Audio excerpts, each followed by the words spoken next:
abençoe todos. Pronto. Abra sua Bíblia comigo em dois textos. Um é fácil de achar, livro do Gênesis. Gênesis capítulo de número 8. Gênesis capítulo 8, versículo de número 7 até o 12. 5 versículos para meditarmos hoje nas palavras santas da Bíblia. Gênesis capítulo 8, quem encontrou, diga amém. Versículo 7. E soltou um corvo que saiu, indo e voltando até que as águas secaram de sobre a terra. Depois soltou uma pomba, a ver se as águas tinham minguado de sobre a face da terra. A pomba, porém, não achou repouso para a planta do seu pé e voltou a ele para a arca, porque as águas estavam sobre a face de toda a terra, e ele estendeu a sua mão e tomou-a e colocou-a consigo na arca. E esperou ainda outros 7 dias, e tornou a enviar a pomba para fora da arca. E a pomba voltou a ele sobre a tarde, e eis que arrancada uma folha de oliveira no seu bico, e conheceu Noé que as águas tinham minguado sobre a terra. E então esperou ainda outros 7 dias, enviou fora a pomba, mas ela não tornou mais a ele. Amém aqui? Segundo texto da Bíblia, primeira epístola do apóstolo São João, lá do lado do Apocalipse. Primeira epístola do apóstolo São João, o capítulo de número 5 e o versículo de número 7. Epístola ou encíclica do apóstolo São João, discípulo a quem Jesus amava, capítulo de número 5, versículo de número 7. Está escrito aí: porque 3 são os que testificam no céu: o Pai, a Palavra e o Espírito Santo, e estes 3 são um. Vou ler de novo. Porque 3 são os que testificam no céu: o Pai, a Palavra e o Espírito Santo, e esses 3 são um. Feche a Bíblia, incline a sua cabeça. Pai, nós te exaltamos, te glorificamos e entendemos que dentro de alguns minutos este santuário ficará pequeno para o tamanho da glória que o Senhor vai mandar sobre nós. Os que vieram tristes saltarão de alegria nessa noite. Os que vieram se arrastando voltarão para casa voando nas asas de um novo tempo. E antes que eu comece a revelar os seus segredos e seus mistérios, cerque esta igreja com a sua glória. E num raio de 5 quilômetros, onde houver um demônio alojado, eu dou a esses demônios segundos para sumirem de Deerfield, porque se não sumirem, serão queimados pelo poder da sua glória, que aqui será derramada. Rasgue o céu sobre nós, manda anjos de fogo descerem aqui, que estes anjos desçam trazendo brasas de fogo nas mãos, comecem a esparramar estas brasas entre nós, e onde houver um crente cheio do Espírito Santo, pega ele nesta noite, Jesus. É o que eu te peço agora e sempre. E toda a igreja diz: quem pode dar a Jesus uma salva de palmas? Que maravilha. Eu li 2 textos da Bíblia hoje que eles vão se encontrar. O primeiro está lá no Velho Testamento, logo no primeiro livro da Bíblia, no livro do Gênesis. E Gênesis significa começo, início. E o segundo texto na epístola do apóstolo São João, o homem a quem Jesus amava. Quando eu era jovenzinho na igreja, um dia eu cometi uma gafe, pastor Erasmo. Fui pregar numa igreja, num culto de mocidade, e eu arrastei João Batista para a ilha de Patmos, porque eu não sabia que tinha 2 João na Bíblia. Tem o João que é o apóstolo e o João que é o profeta. O profeta é aquele, a voz do que clama no deserto. É aquele que acabou com a sua cabeça cortada e colocada em uma bandeja de prata, a pedido de Salomé, filha de Herodias, que quando dançou para Herodes, Herodes disse: pede, eu te darei até metade do meu reino. A menina poderia ter ficado milionária naquele dia, e ao invés de pedir a metade do reino, ela disse: eu quero algo que vale mais do que a metade do reino. Eu quero a cabeça de um profeta, porque o profeta vale mais do que um reino inteiro de pé. Poucas pessoas dão valor ao profeta, mas o profeta vale morto, vale mais do que um reino inteiro de pé. E que Deus ressuscite os profetas no nosso meio. Posso ouvir um amém por essa palavra? Pois bem, e eu não sabia que havia esses dois Joãos na Bíblia. Depois me familiarizei mais e descobri que esses dois Joãos tinham disparidades de personalidade, de temperamento e de contato com Jesus, chamado Cristo. Essa epístola que eu li do apóstolo São João, ela é pura revelação. João escreve ela quando ele tinha quase 90 anos de idade e era pastor na cidade de Éfeso. Ele termina o seu ministério ali e ele escreve para nós revelações sobre a eternidade. Na epístola, João vai falar para nós aquilo que nós pentecostais, principalmente aqueles que têm raiz lá dentro da Assembleia de Deus, que nós chamamos de doutrina da Trindade. Diga comigo, Trindade. Quem já ouviu falar disso? Quem acredita na Trindade? Quem aqui consegue explicar a Trindade? Cri, cri, cri, cri. Silêncio na igreja. Nós cremos por fé, mas raramente conseguimos explicar o que é a Trindade, porque nós cremos na existência de um único Deus. Sim ou não? A nossa religião é uma religião monoteísta. Temos como pai Abraão. Abraão é pai das 3 maiores religiões do mundo, e são as 3 maiores religiões do mundo monoteístas, que é o Islã, o judaísmo e o cristianismo. Essas 3 religiões, elas têm nascimento com Abraão e herdam também a cultura de adorar um único Deus. Mas vem o cristianismo e fala para nós que mesmo Deus sendo uno, ele se divide em 3. E aí João vai criar a teologia. Ele diz: 3 são que testificam no céu: o Pai, a Palavra e o Espírito Santo. Vou repetir: o Pai, a Palavra e o Espírito Santo. Quem é a palavra? Porque a palavra aparece com P maiúsculo ali. Não é a palavra escrita por um escritor. Esta palavra ali é aquela que o mesmo João escreveu no seu evangelho. No capítulo 1, ele começa o evangelho dele dizendo: no princípio era o Verbo. E o que é o Verbo? A palavra.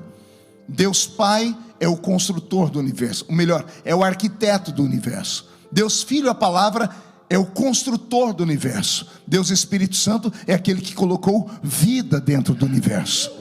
Os 3 são um. Mas houve algum momento na eternidade que Deus, para nos abençoar, ele se dividiu em 3 e criou então uma história, uma das histórias mais belas de toda a humanidade. História que Dante Alighieri não escreveu porque não creu nela, mas os escritores da Bíblia acreditaram que em cada momento desse nosso planeta houve uma manifestação de uma entidade que nós chamamos de divindade, que nós chamamos de Deus. Ora como Deus Pai, ora como Deus Filho, ora como Deus Espírito Santo.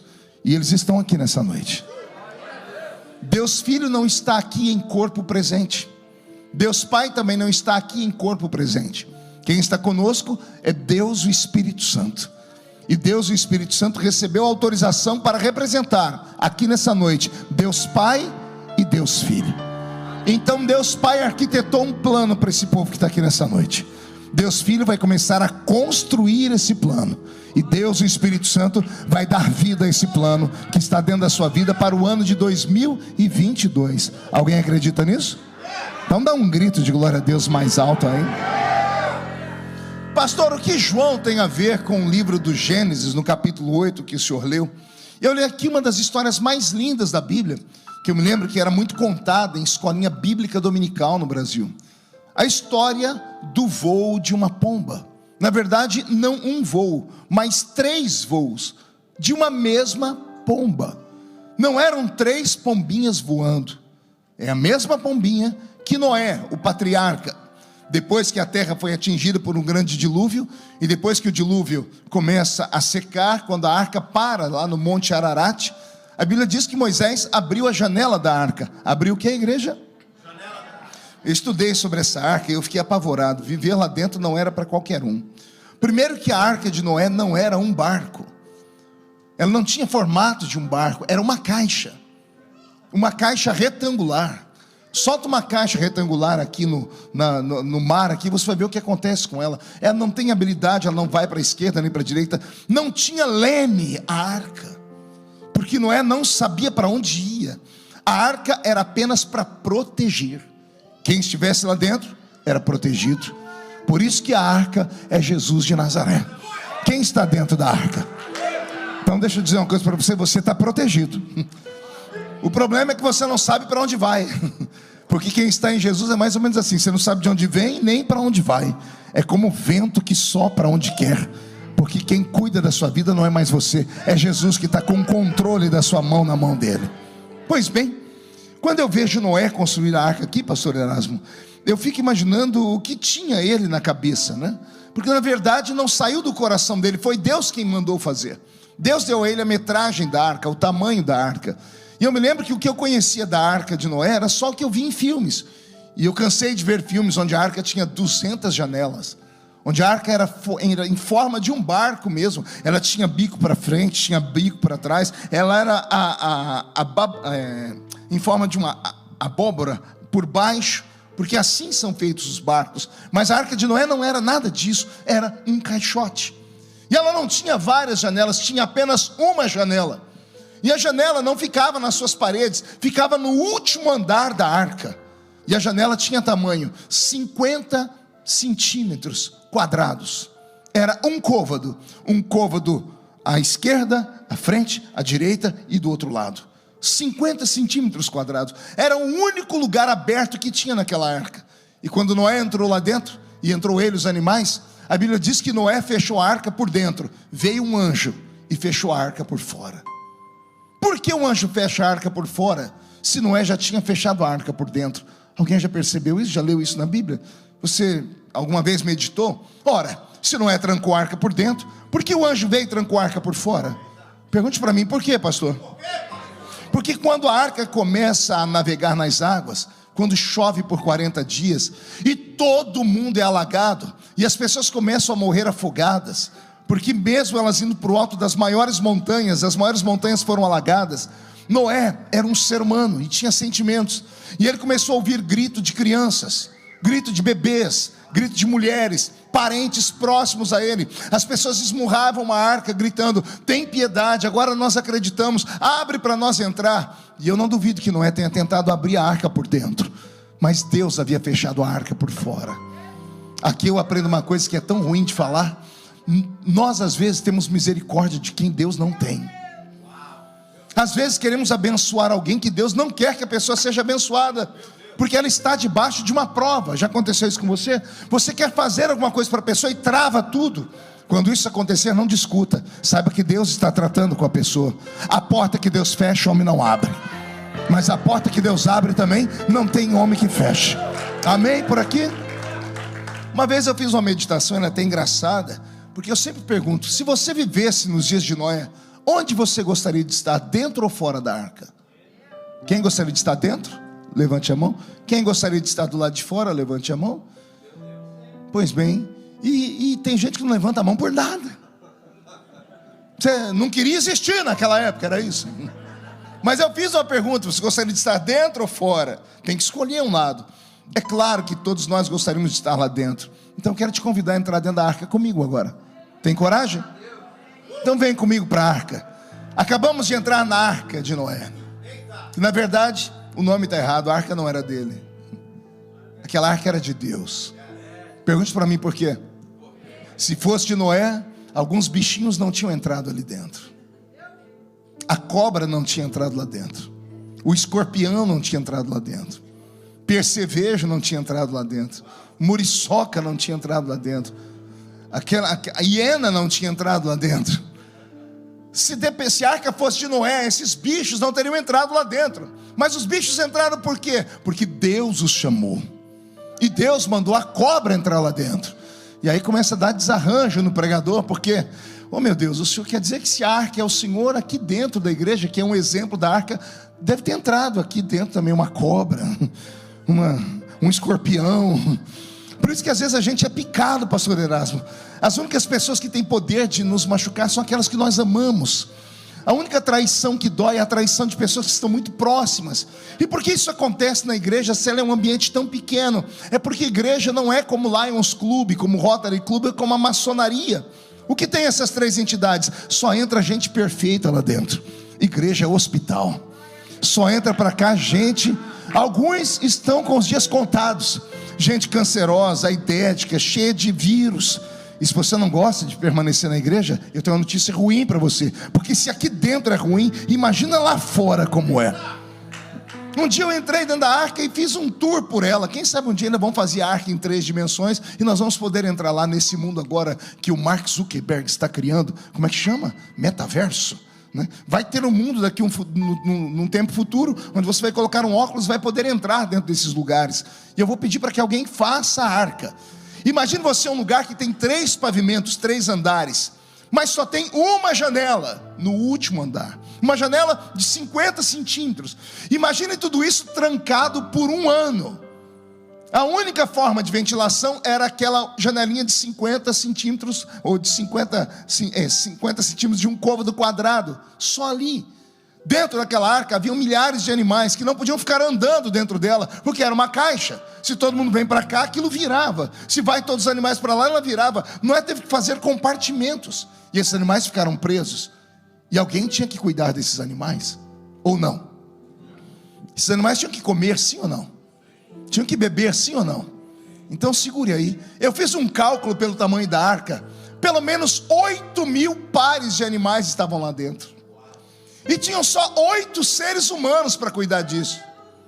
Eu fiz questão de ir lá no Brasil em um zoológico para saber o trabalho de uma pessoa para cuidar de animais. E eu cheguei a um cálculo absurdo, que todos os seres humanos dentro daquela arca trabalhavam de 17 a 18, fazendo 3 coisas. Pergunte o quê? Levando comida, levando água e depois tirando os excrementos. Usei uma palavra difícil, né? Tirando os dejetos, as fezes daqueles animais. Porque imagine aqueles animais defecando por 1 ano, dentro de uma caixa fechada, que só tem uma janela aberta em cima. Imagine o cheiro que era dentro daquela arca. E Noé, sua esposa, filhos e noras tinham que botar sacos de fezes nas costas, sair do 1º andar, do 2º, do 3º, abrir aquela janela e jogar o esterco lá fora. Era isso? Ou daqui a pouco eles estavam morando dentro do inferno. Então não era fácil morar lá dentro. As fezes ainda dá para tirar. Pergunte se dá para tirar urina. Urina na madeira, a madeira absorvendo a urina. Você trancado em um lugar com urina de animais durante 1 ano inteiro. Tinha dias, eu tenho certeza, que ficar naquela arca era insuportável. Mas tinha coisa pior do que o cheiro dos dejetos e da urina. Pergunte o quê? Imagina você ficar trancado com a sua sogra 1 ano. Dentro do mesmo lugar, Elijah. 1 ano dentro do mesmo lugar, vendo a cara da bênção da dona Jararaca, está lá, né? Mas tem coisa pior, pergunte o quê? 1 ano trancado com seu cunhado, aquele abusador. Pega seu sapato, sua calça, não devolve, pede dinheiro emprestado e não paga, né? Imagina você ficar trancado com a sua cunhada, aquela que pegou a sua chapinha para esticar o cabelo e não devolveu até hoje. Pense numa prova. Todo mundo trancado dentro do mesmo ambiente. Eu tenho certeza no que eu vou dizer. De vez em quando alguém subia naquela janelinha, não para jogar excremento, queriam pular daquela arca, porque viver ali dentro não era fácil. Mas quando abriam aquela janelinha, Duda, e olhavam lá para o mar, e viam corpos de pessoas amigas em estado de putrefação, bebês e crianças, adolescentes. Se dentro da arca era mal cheiroso, imagine o mundo inteiro morto do lado de fora. Eles sentiam o cheiro da morte. Voltavam para dentro da arca, tampavam a janelinha, iam por um canto e falavam: Senhor, obrigado por estar aqui dentro. Aqui não é o melhor lugar do mundo, mas é o lugar mais seguro do mundo. Se ajeita na cadeira, olha para o seu irmão e diga: vai ter que me aguentar até o arrebatamento. Diga: e não importa que bichinho eu seja, não interessa o que eu sou, se quiser ir para o céu tem que me tolerar aqui dentro. E se aqui é ruim, imagina lá fora. Então, por favor, vai se acostumando. Pastor, mas o irmão do meu lado é um porco espinho. Abraça ele, tira os espinhos da mão e dê graças a Deus, porque Deus te deu um lugar de segurança. Amém, igreja? Assim é a igreja, pastor Erasmo. Não há igreja perfeita. Idiota é o crente que procura uma igreja perfeita. Nunca vai achar. Não tem igreja perfeita. Todas as igrejas têm as suas qualidades e todas as igrejas têm os seus defeitos, porque a igreja é feita de seres humanos. E a palavra ser humano é ser, entidade invisível. Humano vem de humus, e humus é terra misturada com esterco. E eu preciso falar para você o que é esterco. Então você está sentado perto de uma entidade que habita dentro de um corpo podre. Você é obrigado a suportar. Jesus deu exemplo disso. Estava lendo uma vez a história de Jesus, e você nunca se perguntou por que Jesus, no meio de centenas de discípulos, ele escolheu 12 apóstolos? Pergunta para o seu irmão, por que 12? Por que não 13? Por que não 11? 12. Aí vem os crentes que conhecem a Bíblia e dizem assim, por causa da escatologia bíblica, porque no Velho Testamento, a igreja do Velho Testamento nasce com os 12 tribos de Jacó, e a igreja, que é a igreja do Novo Testamento, nasce com os 12 apóstolos. A explicação é bonita, a hermenêutica é bem aplicada, mas tem coisa mais profunda do que isso. E aqui, se vocês não acreditarem em mim, pode perguntar para minha esposa, porque ela conhece um pouco, ela é psicóloga. Freud disse que existem temperamentos diferentes dentro da sociedade. Isso não me falha a memória. Existem 12 tipos de temperamentos. A humanidade toda inteira é dividida em 12 tipos de temperamentos. Uns são fleumáticos, outros são sanguíneos, uns são coléricos, outros são depressivos, outros são chatos de galocha, outros são cri-cri, e por aí vai. Cada um tem um temperamento. E aí Jesus chama 12. Ele chama homens que têm temperamentos diferentes. Ele chama um Pedro que fala mais que o homem da cobra, e chama um Tomé que duvida de tudo, e chama um João que quando ora quer matar as pessoas só porque não receberam ele direito, e chama um Judas que é um revolucionário, e chama um Filipe que é um político nato que ganhou o judeu mais perfeito do seu tempo, que foi Natanael. Cada um dos discípulos de Jesus tinha um temperamento, e nos 12 estão o temperamento de toda a humanidade. Ele chamou até o Iscariotes. Foi a maneira de Jesus mandar um recado para nós. Pergunte qual? Não interessa o seu temperamento. Se cruzar o meu caminho, eu te uso. Se ouvir a minha voz, eu te trago para o meio. Se der atenção, eu te faço um ser humano poderoso. Mas se vier e não me deixar mudar a sua vida, você pode terminar os dias pendurado pelo pescoço, como o Iscariotes terminou. Ou você pode terminar os seus dias ascendendo, como Jesus fez com os demais apóstolos, porque eles tinham uma vocação divina. Jesus não perde nada e nem ninguém. Amém até aqui, igreja? Então é isso que nós temos dentro da Bíblia Sagrada. E a igreja é isso. A igreja é uma grande arca, e nós estamos aqui porque o Senhor nos chamou. Eu sei que às vezes eu, como pastor, o pastor Erasmo não, porque ele é mais equilibrado, mas às vezes eu estou lá no culto, eu dou uma olhadinha para a igreja, me dá uma vontade de mandar alguns irmãos embora da minha igreja. Dá vontade de falar, irmão, vai congregar em outro lugar, né? A pessoa passa o culto inteiro me provocando, me olhando com aquela cara, segura aí, né? Feia, parecendo que foi batizada num pote de vinagre. Eu estou aqui lutando, suando, trazendo o céu para a terra, e a pessoa está lá, abrindo a boca de sono. E ela vem dizer assim, não pastor, é que eu não dou glória a Deus por qualquer coisa. Ah, coisa ruim. Quem foi que disse que você tem que ter coisas especiais para dar glória a Deus? Você deveria dar glória a Deus só por estar aqui dentro, só por fazer parte da arca, só por saber que o seu nome está escrito no livro da vida. Alguém tem o nome escrito no livro da vida aqui? Então reage, pelo amor de Deus. É assim que funciona. Eu me lembro que um dia, pastor Erasmo, eu conversei com um irmão. Ele foi meu cunhado que ganhou ele para Jesus, inclusive. E ele parou de ir na minha igreja. E ele veio falar comigo e disse, estou saindo aqui da igreja. Eu falei, amém, vai com Deus. E ele ficou bravo, acho que ele queria que eu falasse, não, fica, ou me explica. E eu, cansado, ele falou, você não vai nem perguntar porque eu estou indo embora? Eu falei, não. Ele falou, mas eu vou te falar. Eu falei, fala. Ele falou, eu vim congregar com você porque você é um Marco Feliciano. E quando você prega, o céu treme, a igreja gosta, você tem conhecimento, tem capacidade. Eu falei, e? Ele falou, e que você não fica aqui todo dia. E eu tenho que ouvir esses presbitinhos aí. Tem que ouvir aí esses diachos, né? Tem que ouvir esses crentes aí que só falam a mesma coisa todo dia. Arroz com feijão todo dia. Eu vim congregar porque você é o Marco Feliciano. Aí eu falei assim para ele, querido, respirei 3 vezes e xinguei ele, mas xinguei no idioma do crente, né? Falei, seu incircunciso. filho da Belial. E soltei mais uns montes, né? Falei para ele, deixa eu te dizer uma coisa, eu viajei bastante pelo mundo todo e comi de tudo nesse mundo. Tem comidas que eu comi que são verdadeiras iguarias, e só de pensar dá vontade de comer de novo.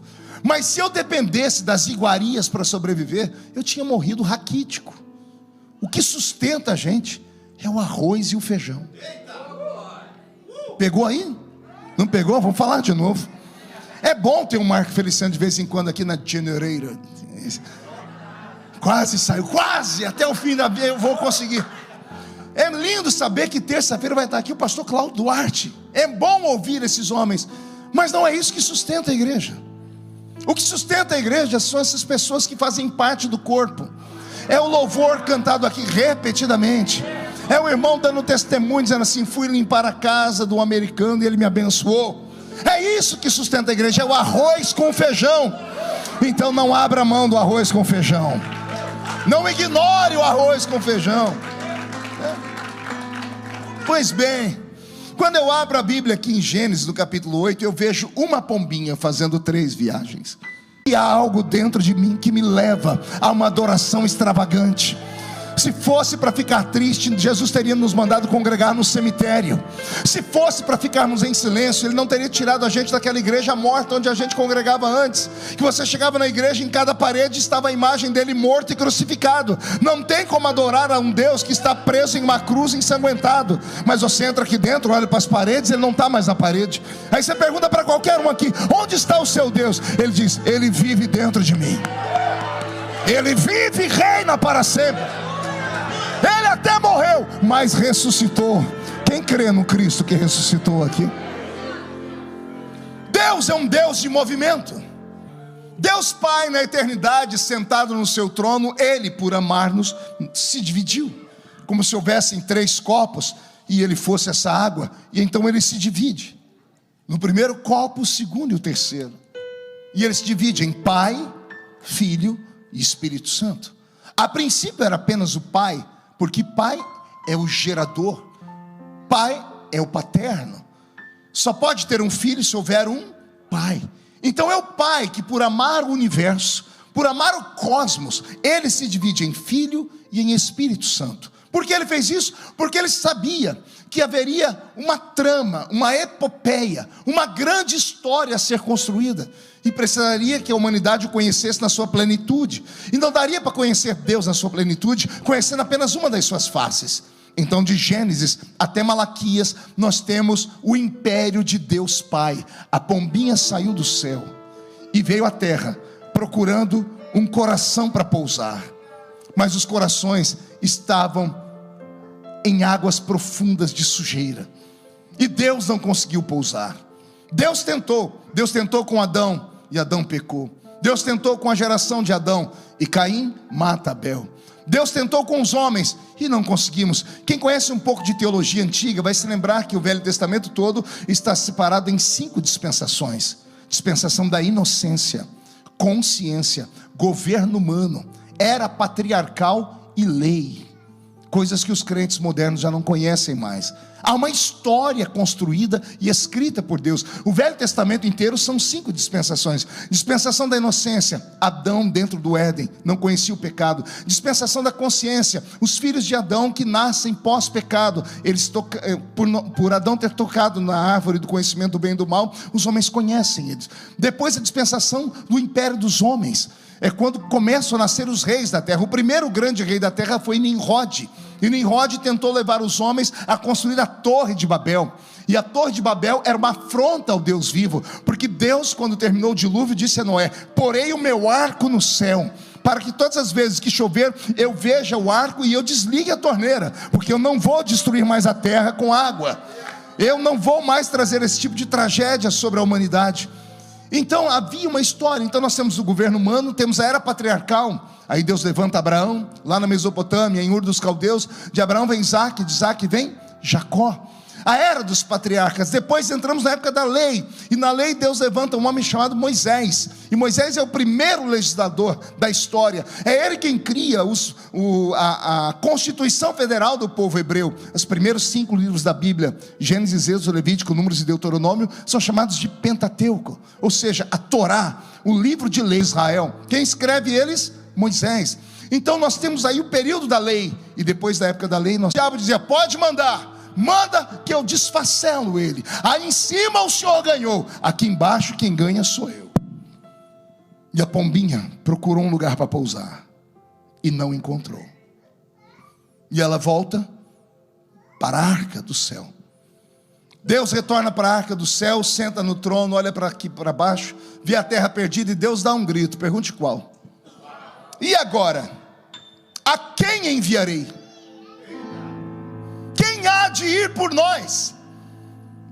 Lá em Apocalipse parece que um anjo ouviu e gritou: ninguém na terra, nem debaixo dela, e nem em cima dela, porque todos pecaram e destituídos estão da glória de Deus. O salário do pecado está tudo perdido, não podia ninguém salvar o homem.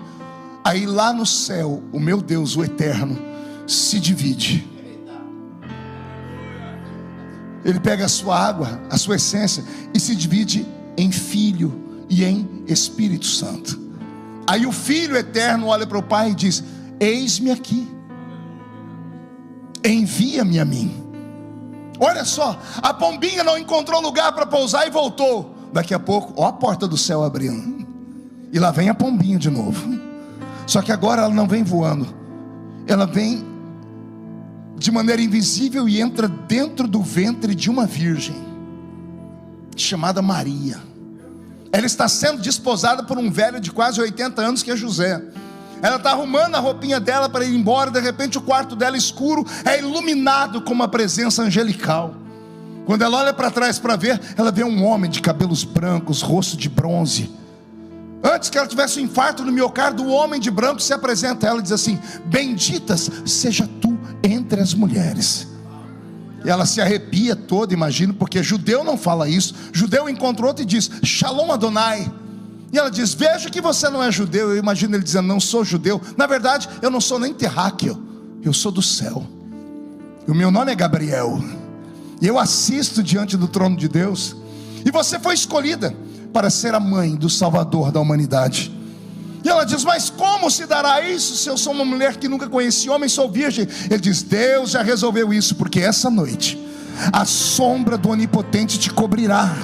Tu serás cheia do Espírito Santo, porque o ente querido que vai nascer de ti vai salvar toda a humanidade. Quem acredita nesses textos da Bíblia? A pombinha retorna, Erasmo, e ela passeia pelo mundo, procurando um lugar para pousar. E Jesus não encontrou lugar para pousar direito. Ele multiplicou pães, peixes, ele curou cegos, paralíticos. E no dia em que crucificaram ele, estavam todos ali olhando para ele, e ninguém teve coragem de se revoltar para tirar ele da cruz. A pombinha foi crucificada. Pastor, e o que tem a ver essa história com a de Jesus, com a história de Noé? Simples. A segunda vez que Noé soltou a pombinha, ela foi, não tendo lugar para pousar, ela voltou, trazendo no bico um raminho de... Por que você acha que os nossos velhos pais assembleianos cantavam que Jesus era a oliveira verdadeira? E nós, jambuzeiros bravos que fomos nele enxertados. Ele não encontrou lugar para pousar eternamente, mas ele encontrou galhos. E esses galhos se tornaram em apóstolos. E esses apóstolos, depois que ele ressuscitou, deram a vida pelo Evangelho. O Evangelho foi crescendo. A pombinha retornou para o céu com a marca da oliveira. Alguém se lembra o último lugar que Jesus esteve antes da cruz? Um jardim chamado Getsemane. Getsemane, o jardim das oliveiras. A palavra Getsemane significa prensa de óleo. Foi ali que o fruto da oliveira foi exprimido. Isaías 53 diz que ele foi moído pelas nossas iniquidades. O castigo que nos traz a paz estava sobre ele. Fomos pelas suas pisaduras curados, porque ele foi exprimido naquele lugar. E quando o suco da oliveira é exprimido, o primeiro óleo que sai é entregue no altar. E aqui dá uma pregação que você nunca ouviu. A gente sempre fala do sangue derramado na cruz. Quem já ouviu pregações sobre o sangue derramado na cruz? Você já ouviu alguém pregar sobre o sangue derramado no Getsemane? Sabia que Jesus derramou sangue no Getsemane? A Bíblia diz que ele suou gotas de... Oh, Jesus! Porque todas as vezes que se pegava o fruto da oliveira e espremiam ela, o primeiro suco, o primeiro óleo era tão puro que era entregue no altar como sacrifício. Espremiam até 4 vezes a mesma fruta. Na segunda vez que já saiu um óleo menos puro, era usado para comer. Na terceira vez, o óleo era usado como remédio para curar. E por último, o óleo que sobrava era usado nas lamparinas. Tudo se aproveitava. Jesus foi espremido primeiro no Getsemane. O primeiro sangue que ele derramou não foi para nós, foi um sacrifício ao Deus vivo. Porque Deus conhece o que ele deixou escrito na palavra: só há remissão de pecados se houver derramamento de sangue. A pombinha retornou para o céu, retornou com as marcas da oliveira. Amém até aqui? De repente o céu se abre de novo, e lá vem a pombinha de novo. E agora o texto é bonito, eu tenho ele de cor na cabeça. Estavam todos reunidos no mesmo lugar, quando de repente veio do céu um som, como de um barulho forte e impetuoso, e encheu a casa onde estavam assentados. Foram vistos por eles línguas repartidas como que de fogo, as quais pousaram sobre cada um deles, e todos foram cheios do Espírito Santo, e começaram a falar em outras línguas, conforme o Espírito Santo lhes concedia que falassem. Aí a Bíblia vai dizer que a pombinha saiu pela terceira vez e não voltou mais. Está aqui conosco hoje. Não entendeu? Vou falar de novo. Deus Pai veio nas primeiras 5 dispensações: inocência, consciência, governo humano, era patriarcal e lei, e o homem não conseguiu dar a ele o seu coração. Deus Pai voltou para o céu. Veio Deus Filho, tentou o coração do homem e também não deu muito certo, mas ele voltou carregando as marcas da oliveira para o céu. E agora vem Deus e o Espírito Santo. E é tão interessante que quando Jesus foi batizado nas águas, o céu se abriu e o Espírito Santo desceu sobre ele em forma corpórea de uma pomba. Quando eu digo que esses textos da Bíblia não estão escritos de maneira aleatória, tudo se encaixa, porque a Bíblia não é um livro comum, é um livro poderoso, e nós precisamos conhecer isso, porque se você não conhece a sua essência, você não sabe quem você é. Isso aqui não é um livro de carochinha, é verdade. Aqui dentro tem 32.270 promessas de perdão, porque a única maneira que o diabo tem para te derrubar é te acusar, é falar sobre os seus míseros pecados. E para cada vez que ele te acusa, vem Jesus e diz: eu tenho 8.000 maneiras de perdoar os meus filhos. A pombinha não voltou para o céu, está aqui. E por que ela está aqui, pastor? Porque ela veio preparar a igreja, ela veio adornar a igreja, ela veio purificar a igreja. E a igreja está purificada? Quando eu falo purificação, eu não falo só de santidade, porque a vida inteira lá na igreja onde eu nasci, as pessoas só cuidavam da vida do exterior do crente. Falavam que o crente tinha que se portar como santo. A mulher de César não basta ser honesta, tem que parecer honesta. Todo mundo se preocupava com vestes. Até um dia que eu li um texto na Bíblia, e para todo mundo que eu pergunto, dá um nó na cabeça deles. Quem gosta de revelação aqui? Quem já leu a parábola das 10 virgens? Só 4 irmãos, o resto nem sabe o que é. As 10 virgens, quem já leu? Era meia-noite, estavam todas deitadas aguardando a vinda do noivo.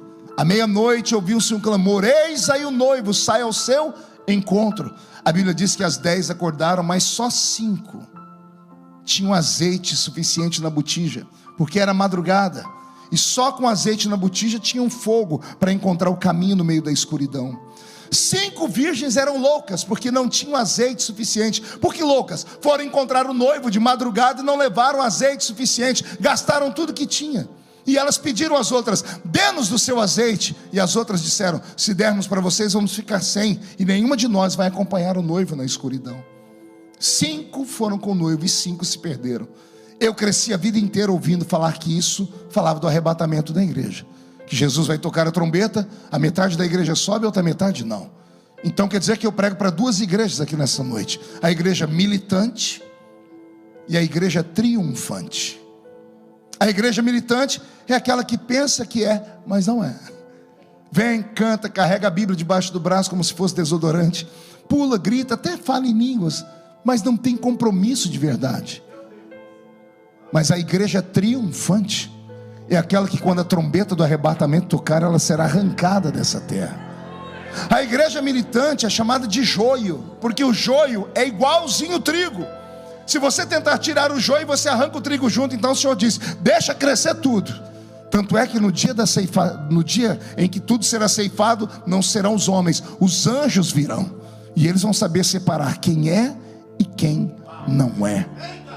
Mas a revelação não é essa, a revelação está aqui. Muda a música, Beto. 10 virgens, diga comigo, virgens. 10 noivas, diga noivas. Qual é a roupa que a noiva usa? Que cor? Não ouvi. Eram 10 noivas de vestidos brancos, sim ou não? Roupas brancas. Eram puras, sim ou não? Eram virgens, sim ou não? Pois bem, mas mesmo sendo virgens e usando roupas puras, teve 5 que não subiu. Medita comigo aí. Isso aqui não é brincadeira. Porque a vida inteira me falaram: cuida da sua aparência, cuidado, porque senão tudo que você fez vai ser jogado no lixo e você não vai para o céu. Se você fizer isso, isso, mais isso, menos isso, você vai para o céu. Se errar aqui, não vai para o céu. A igreja criou uma equação matemática para entrarmos no céu, e a igreja esqueceu do que está escrito na palavra: a salvação não vem de vós, para que vocês não se gloriem dela. A salvação não pode ser comprada. Não há nada que o homem possa fazer para ser salvo, a não ser acreditar que Jesus morreu na cruz do Calvário. Se a salvação pudesse, se o homem pudesse fazer qualquer coisa para ser salvo, Jesus não teria morrido na cruz do Calvário. Então a salvação não é pelo que você faz, é pelo que você crê. E eu creio que eu vou morar no céu. A pregação da igreja é carismática, e todo crente pentecostal é ensinado a buscar batismo com o Espírito Santo quando se converte. Você é batizado com o Espírito Santo? Por que eu não escutei você falar em línguas estranhas até agora? Ah, pastor, porque eu só falo quando eu sinto. E eu repito a pergunta que eu fiz agora há pouco: você tem que sentir o que para falar em línguas? O vento das asas de Miguel? Você quer sentir o que? Um calor subindo pelo pé, arrepio na nuca? Você não fala em línguas porque sente, você fala em línguas porque você recebeu as línguas. Você recebe um idioma para quê? Para falar o idioma. Mas eu vou falar com quem, pastor? Línguas não se fala com homens, se fala com Deus. Mas o que é que eu estou falando? A Bíblia Sagrada ensina: fala a Deus, porque só Deus os entende. Porque em mistérios fala com Deus. Falar em línguas é como se você estivesse aqui nesse momento, você orou em línguas, você sai aqui da Church Generating, saiu, e você sai da terra e sobe até o trono de Deus, vai no ouvido de Deus e cochicha. Lembra de cochicho? Cochichar no ouvido de Deus. Ninguém sabe, porque ninguém escuta, porque ninguém entende, só Deus entende. Você tendo esse dispositivo na mão, fica aí com essa boca travada, essa boca de aço, essa língua de ferro, esse queixo de concreto. Se o Senhor te deu a habilidade de falar com Ele, fale com Ele. Traz o Espírito Santo para a sua vida. Isso, você vê o pastor Erasmo pular, gritar, porque ele foi ativado aqui dentro. Você tem que ser ativado. Olha para o seu irmão e diga: seja ativado. Ei, eu termino aqui dizendo que não basta estar ligado, tem que estar ligado e funcionando. Quem aqui tem televisão na sua casa? Você desliga a televisão e fica uma bolinha vermelha lá, não fica? Aquela bolinha vermelha diz que a televisão está ligada na energia, mas não está funcionando. Tem até um nome aquela bolinha: stand-by. Não é isso? Você está ligado, mas está em stand-by. Olha a cara dessa criatura aí do seu lado. Se eu olhar para você mais 2 minutos, eu saio correndo daqui. Será que a coisa está tão ruim assim na sua vida? Não, pastor, é porque eu não sou mais um crente menino. Deixa de conversa. Você sabe que você não sente mais o Espírito Santo, porque ele vem em forma de uma pombinha, e a pombinha não desce sobre coisa podre, não desce sobre sujeira, não desce sobre carniça. A pombinha não é como uma ave de rapina. Se fosse uma águia, ciscaria a morte, pegaria carne em estado de putrefação. A pombinha é a única ave que não tem fel no estômago. Sabia disso? Ela não tem aquele suco gástrico que as aves de rapina têm, porque as aves de rapina comem carne podre, comem ossos, e o suco gástrico derrete os ossos e a carne podre. A pombinha não. Por isso o Espírito Santo desceu em forma de uma pombinha. As pessoas perguntam: por que os milagres desapareceram? Simples, a pombinha não consegue pousar, não consegue descer, porque os corações estão perdidos. As pessoas vêm para a igreja com outras intenções.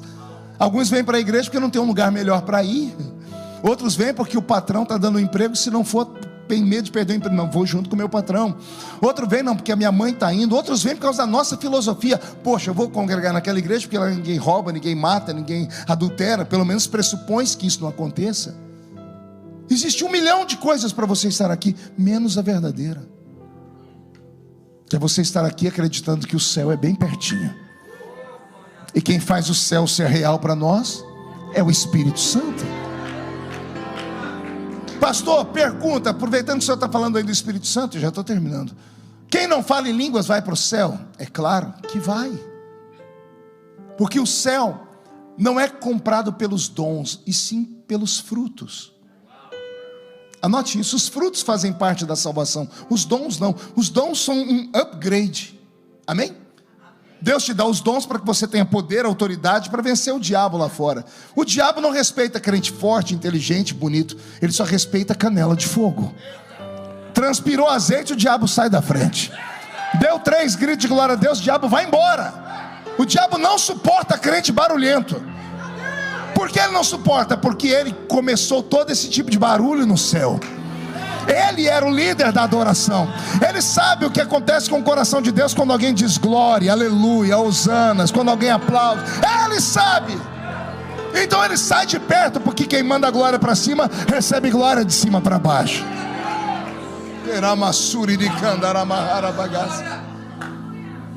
Pastor, se a pessoa vai para o céu sem falar em línguas, então eu estou muito bem. Está bem não. Quem, quando veio aqui para esse país, não falava uma palavra em inglês? Levante a mão para eu ver. Tem gente que não fala até hoje, né? Você vai num restaurante e alguém diz: pede esse prato. Aí você decora o prato. Chega lá, vem o garçom e diz: que você quer, mas em inglês. Aí você diz: eu quero isso, isso, isso. Aí o garçom fala, ele começa a falar um monte de coisa. Aí falou: travou tudo agora. Aí você fala: yes, é isso que eu... É porque você não consegue se comunicar com ele. Um brasileiro chegou aqui na Flórida uma vez, chegou numa padaria aqui e falou: tem café? O garçom disse: yes. Botou 10 xícaras de café. 10 xícaras. Mas o que é isso? 10 coffee. 10 cafés. A falta do diálogo, do idioma. Os batizados com o Espírito Santo, eles fazem, como é que se chama? Um estágio dentro da igreja para morar no céu. Entendeu? Não, vou falar de novo. Quem fala em línguas aqui, quando chegar no arrebatamento, quando entrar no céu, vai dizer assim: I am here. Eu sei tudo, porque já chega falando no idioma do céu. O culto pentecostal é uma preparação para morar lá dentro. Você não gosta de barulho, eu te respeito, mas você vai sofrer no céu. Você não gosta, não crê em profecia, em anjo, em língua estranha, não, isso é muito místico. Quando você entrar no céu, você vai se esconder uns 10 mil anos atrás das árvores de lá. Você vai olhar de cá, anjo de fogo, cavalo de fogo, gente falando em línguas. Você vai falar: onde eu estou? Você devia ter aprendido aqui. Aqui é um lugar da gente fazer um estágio. E como é que a gente aprende esse estágio? O Espírito Santo que está aqui dentro. O Espírito Santo não é só uma força, ele é uma pessoa. Permita ele pegar nas suas mãos essa noite e vocês saírem por aquela porta juntos, e vai acontecer algo extraordinário na sua vida. Eu profetizo em nome de Jesus que 2022 será o ano da sua amizade com o Espírito Santo aqui na América do Norte. Por quê, pastor? Porque a pombinha veio e não voltou. Vou repetir: a pombinha está aqui. Ela não voltou ainda. Procure ela, faça amizade com ela, abrace ela, fale em línguas com ela, receba os dons dela, e a sua história será transformada. Vamos estar em pé.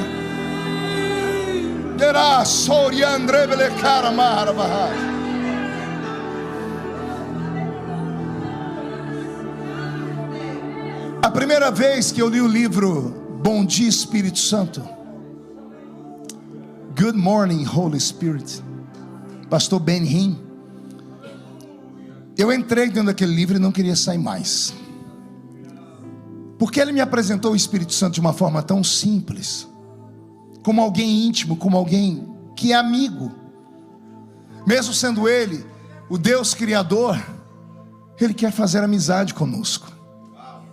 O pastor Benny disse que quando ele entrou dentro do carro com um amigo e foi com um grupo de crentes, acho que se não me falha a memória, para Pensilvânia, ouviram uma mulher pregar, a doutora Catherine Kuhlman.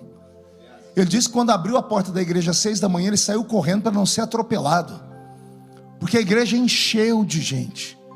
E ele disse que quando a senhorita Kuhlman subiu o púlpito, entrou com ela uma atmosfera de glória. Ele disse que o ambiente mudou. Tem crentes que trazem o céu para a terra. Quem sabe Deus não vai fazer isso com você a partir de hoje. E ele disse que ele esperava uma pregação profunda, algo extraordinário, mas a dona Kuhlman não pregou muito naquele dia. Ele disse que quando ela chegou perto do púlpito, ela teve uma crise de choro. E ela dizia assim: não machuquem ele, porque ele é tudo que eu tenho. Ele é meu amigo, não entristeçam ele. Suas vidas de pecado afastam ele. Sua vida mundana faz ele desaparecer. Amem o Espírito Santo. E ele disse que ele estava no meio da multidão quando entrou uma corrente elétrica que pegou o corpo dele. Ele começou a tremer. Ele nunca conversou com aquela mulher. Terminou o culto, ele foi para casa. Ele era gago. Ele disse que ele foi dormir à noite. Aliás, dormiu à noite. Ele dormia numa beliche, segundo andar da cama, porque ninguém tinha paciência de conversar com ele. Quando ele acordou, ele sentou na cama, lembrou do que a senhorita Kuhlman disse: ele é uma pessoa. E o pastor Ben Hinn escreve que ele sentou na cama e gaguejando disse assim: good morning Holy Spirit. Bom dia Espírito Santo. E ele pulou da cama. Ele pulou e ficou caído no chão 8 horas. Ele disse que ele tentava levantar e ele ficou embriagado. Uma presença inundou o quarto dele. Ele disse que quando ele conseguiu sair do quarto, a mãe dele estava usando o vecchio, né? Que fala, estava aspirando. Ele passou perto dela, a mãe dele caiu no chão. Mas ela não caiu de forma violenta. Ela disse que ela caiu como uma pluma. E ela disse: o que é isso? Ele disse: é o meu novo amigo. O Holy Spirit está aqui. E de lá para cá vocês conhecem o que aconteceu na vida desse homem. O mesmo Espírito que teve lá está aqui, Erasmo.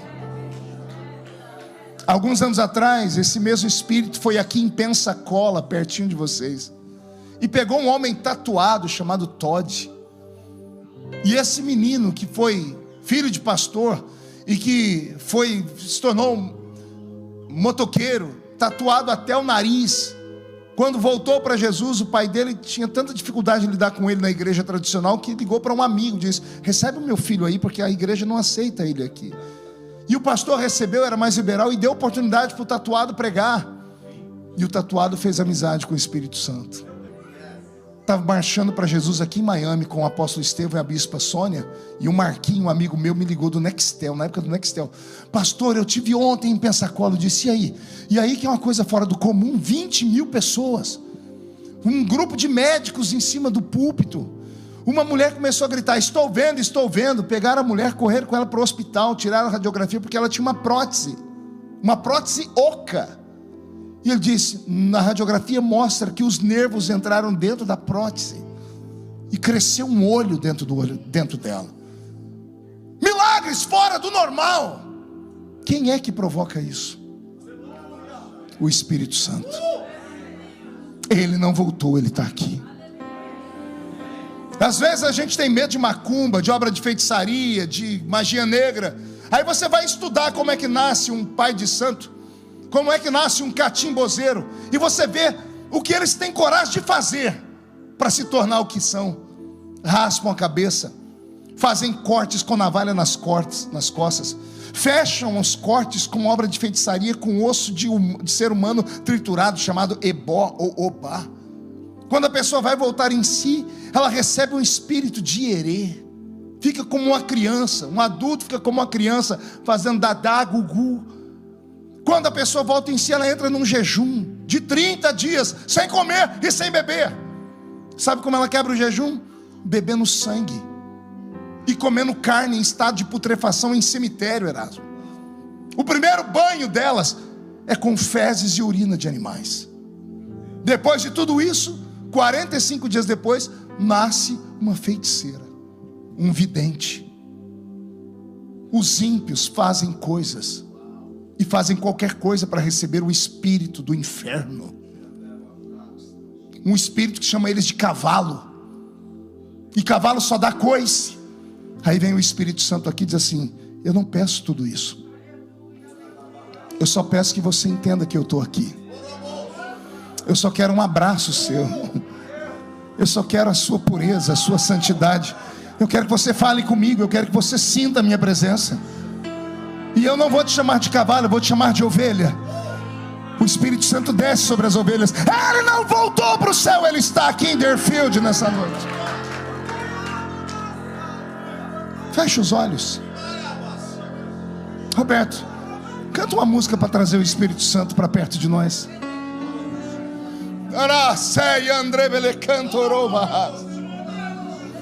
Tem pessoas se ajoelhando no meio da igreja.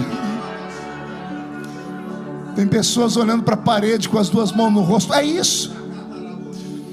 É você se esvaziar de si mesmo. Ele está aqui. O Espírito Santo está aqui. Ele não voltou ainda, porque Ele quer ornamentar esta igreja com dons. Se há alguém batizado com o Espírito Santo, ore em línguas essa noite. Santo Espírito desce. Em nome de Jesus. Como profeta dessa noite, eu só posso trazer você até aqui. Eu te coloquei na beira do rio do avivamento. Saltar dentro do rio é uma escolha sua. Eu te apresentei o Espírito Santo. Como é que você acha que eu cheguei onde cheguei? Conhecimento humano? Não, sou um cortador de cana lá no interior de São Paulo, porque eu fiz amizade com o Espírito Santo. Ele é tudo que eu tenho, e Ele está aqui. Esse arrepio, essa vontade de chorar, coração acelerado, é Ele. Ele está fazendo uma vistoria aqui no meio. Ele está dizendo: eu estou aqui, aproveite a minha presença. Aproveite que eu estou aqui. Existe uma prateleira aqui com uma porta fechada. Só o Espírito Santo pode abrir essa prateleira. Lá estão dons do Espírito Santo: curar enfermos, interpretação de línguas, palavra do conhecimento, dons de operação de maravilhas, interpretação de línguas, discernimento de espírito, dom da fé. Ele pode distribuir isso no nosso meio. Mas primeiro você tem que pedir. Quem pede, recebe. Quem bate, a porta abre. Quem procura, acha.